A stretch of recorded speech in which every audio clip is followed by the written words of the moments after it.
আচ্ছা, তো আমরা আমাদের এই ম্যাথটা এটা আমি আপনাদেরকে অলরেডি কিন্তু বলছিলাম যে মাল্টিপল ইউজার থাকবে।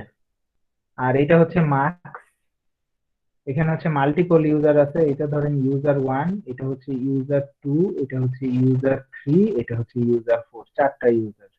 এই চারটা ইউজারের ইনফরমেশন একটা কমন চ্যানেল দিয়ে ট্রান্সমিট হচ্ছে, একটা কমন চ্যানেল দিয়ে ট্রান্সমিট হচ্ছে। যেমন আমি আপনাদেরকে বলছিলাম এখানে কিন্তু সিঙ্ক্রোনাইজেশনের একটা বিষয় আছে। প্রথম ফ্রেমটা হবে, এই যে এগুলো হচ্ছে ফ্রেম, ফার্স্টের ফ্রেমটা হবে এই যে এই চারটা বিট নিয়ে 1010। এই যে দেখেন ফার্স্টের ফ্রেমটা হচ্ছে 1010।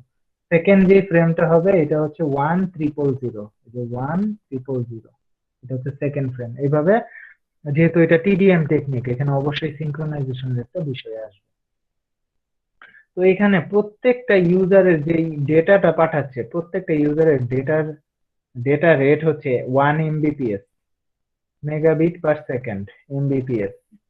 তো এই 1 Mbps ডেটা, এটা হচ্ছে ইউজার ওয়ান এরও স্পিড, ইউজার টু এরও ডেটা স্পিড এটা, ইউজার থ্রি এরও ডেটা রেট এটা, ইউজার ফোর এরও ডেটা রেট এটা। যতগুলো ইউজার আছে সবারই সেম ডেটা রেটে ডেটা পাঠাচ্ছে।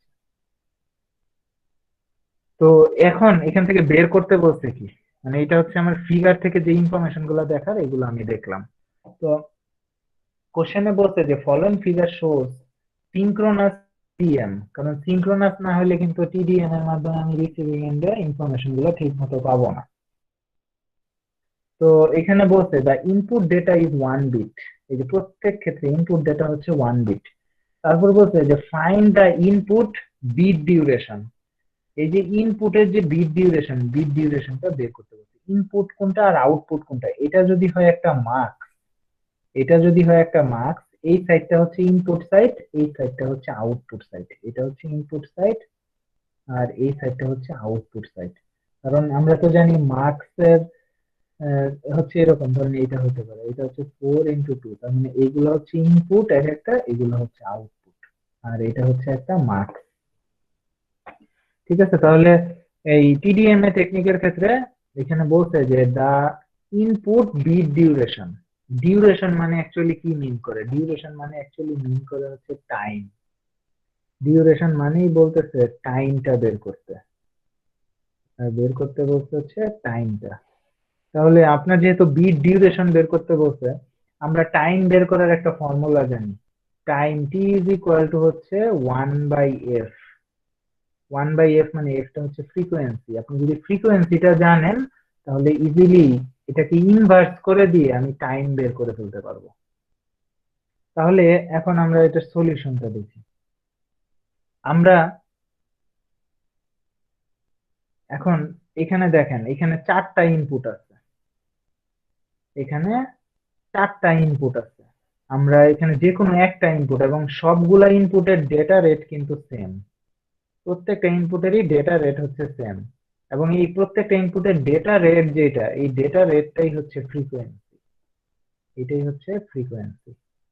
তাহলে আহ, এই যে 1 Mbps আছে, এটা যদি হয় ফ্রিকোয়েন্সি বা এফ, তাহলে এখান থেকে যদি আমরা টাইমটা বের করতে চাই, তাহলে কিভাবে বের করব?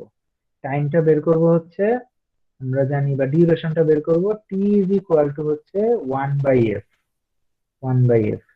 আর ফ্রিকোয়েন্সি মানে হচ্ছে ফ্রিকোয়েন্সি কিন্তু ছিল 1 মেগাহার্জ। এটা কিন্তু খেয়াল রাখতে হবে, আমাদের ফ্রিকোয়েন্সিটা ছিল, প্রত্যেকটা ইউজারেরই ফ্রিকোয়েন্সি ছিল হচ্ছে 1 মেগাহার্জ।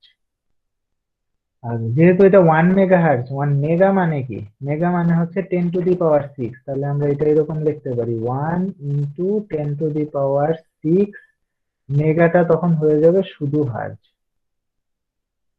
আর আমরা এরকম লিখতে পারি কিনা, যে 1 এটা যেহেতু 10, এটা 10⁻, যেহেতু নিচে আছে, এটাকে যদি আমি উপরে নিয়ে আসি, এটা নিউমারেটর থেকে ডেনোমিনেটরে নিয়ে আসি, তাহলে এটা হয়ে যাবে 10⁻⁻6। আর হার্জ মানে কি, আমরা হার্জ মানে কিন্তু জানি হচ্ছে, হার্জের পরিবর্তে লেখা যায় কিন্তু second inverse, second inverse. Hertz মানে হচ্ছে সেকেন্ডের অপোজিট।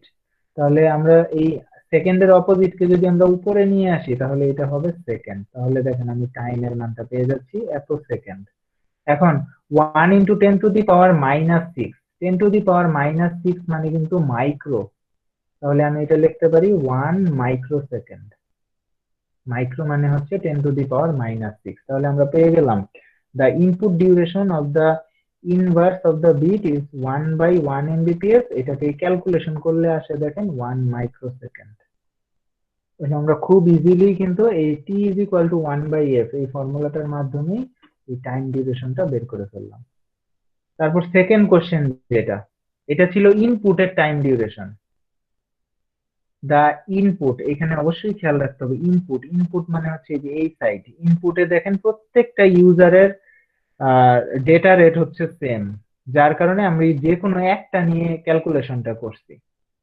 আর আউটপুট সাইডের ক্ষেত্রে আমরা যদি এখন দেখেন আউটপুট টাইম ডিউরেশন বের করতে বলছে, তাহলে এই একজন ইউজারের ডেটা রেট যদি হয় 1 mbps, দুইজন ইউজারের ডেটা রেট যদি হয়, তাহলে দুইজন ইউজারেরটা কি হবে, এই দুইটা যোগ হবে 2 mbps। তাহলে আউটপুট সাইডে যেহেতু এখানে 4জন ইউজার আছে, তাহলে এখানে একটা কমন চ্যানেল দিয়ে যেহেতু পাস হচ্ছে ইনফরমেশনটা, তাহলে এই কমন চ্যানেলের ডেটা রেটটা কত হবে? কমন চ্যানেলের ডেটা রেটটা হবে এই চারটার ডেটা রেটের যোগফলের সমান। তাহলে আমরা এই 1 mbps 1 mbps 1 mbps চারটাকে যোগ করলে হয় 4 mbps।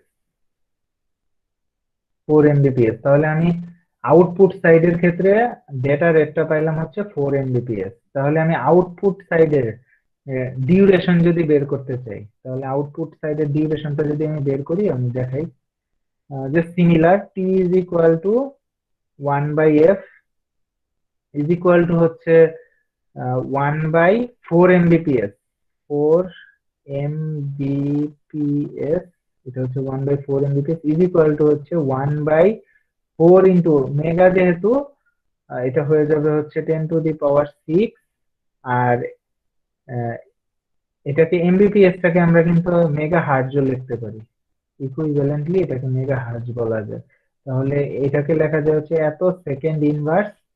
তাহলে এখান থেকে যদি আমি টাইমটা বের করতে চাই, 1/4ই রাখি, ইন্টু 10⁶ টা হয়ে যাবে উপরে নিলে 10⁻⁻⁶, আর সেকেন্ড ইনভার্সটাকে উপরে নিয়ে গেলে হবে সেকেন্ড।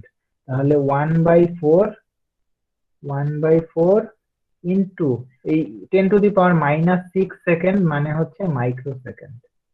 তাহলে এইটার অ্যান্সারটা দাঁড়াচ্ছে হচ্ছে 1/4 মাইক্রোসেকেন্ড। তাহলে 1/4 কে চাইলে আপনি দশমিকে নিয়ে আসতে পারেন 0.25 মাইক্রোসেকেন্ড। ঠিক আছে, এইভাবে আমরা আউটপুট সাইডের ডিউরেশনটাও বের করতে পারি। তাহলে আমরা ফার্স্টের দুইটা জিনিসই কি বের করলাম, ইনপুট সাইডের ডিউরেশন এবং আউটপুট সাইডের বিট ডিউরেশনটা বের করলাম। তারপর থার্ড যে জিনিসটা চাইছে যে আউটপুট বিট রেট, আমরা কিন্তু অলরেডি বিট রেট বের করে ফেলছি আউটপুটের।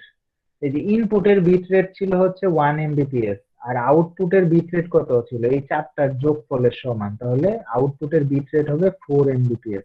দেখেন 3 নাম্বার কোশ্চেনের অ্যান্সার হচ্ছে জাস্ট এই চারটা জিনিসের যোগফল 4 mbps, আউটপুটের bit rate 4 mbps।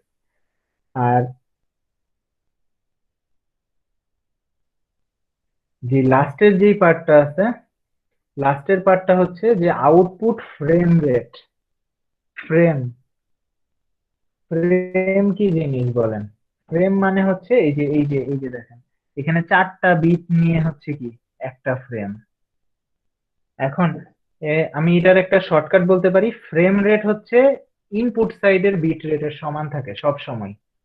অলওয়েজই frame rate হবে, আউটপুটের ফ্রেম রেট হবে ইনপুট সাইডের বিট রেটের সমান। তাহলে 4 নম্বর কোশ্চেনের অ্যান্সারটা হবে এই যে দেখেন 1 mbps। এটা হবে দেখেন, এটা তারা ভাঙায় লেখছে, এটা হলো হচ্ছে 1 × 10⁶ mbps, 1 × 10⁶ bps, bit per second. এটাকে লেখা যায় 1 mbps। ঠিক আছে, তাহলে বা এটাকে বিপিএস না লিখে এটাকে ডিরেক্টলি এইভাবে লেখেন যে যেহেতু 1 × যেহেতু 1 × 10⁶, যেহেতু আমরা এটা বের করতেছি ফ্রেম রেট, তাহলে ফ্রেম পার সেকেন্ড অ্যান্সারটা হবে এই যে ফ্রেম পার সেকেন্ড।